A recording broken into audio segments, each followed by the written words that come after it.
নমস্কার, আমি কৃষ্ণা। আমার নতুন একটা ভিডিওতে আপনাদের অনেক অনেক অভিনন্দন।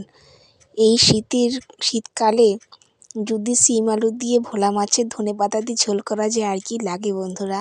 তো এই যে লবণ হলুদ দিয়ে আমি মাছগুলো প্রথমে ভালো করে মেখে ছাকা তেলে ভেজে নিয়েছিলাম। তারপরে উম উম আলুটা কড়াইতে ভেজে নিয়েছিলাম, সাথে শিমও ভেজে নিয়েছিলাম। তারপরে মশলাটা কষিয়ে বা শিম আর আলু তেলের মধ্যে একটু হালকা ভেজে তারপরে মশলাটাকে ভালোভাবে কষিয়ে একটু উষ্ণ কুসুম গরম জল দিয়ে নাড়িয়ে চাড়িয়ে বাস জলটা ফুটে গেলে মাছগুলোকে ঝোলে ছেড়ে দিয়ে তারপরে মোটামুটি হয়ে গেলে আমি ধনেপাতা দিয়ে নামিয়ে ফেলেছিলাম। আর ধনেপাতাটা না আমি মিক্সিতে পিষে দিয়েছিলাম, পুরো তরকারিটাকে পুরো সবুজ করে দিয়েছিল। দারুণ হয়েছিল খেতে আর দেখতেও দারুণ হয়েছিল।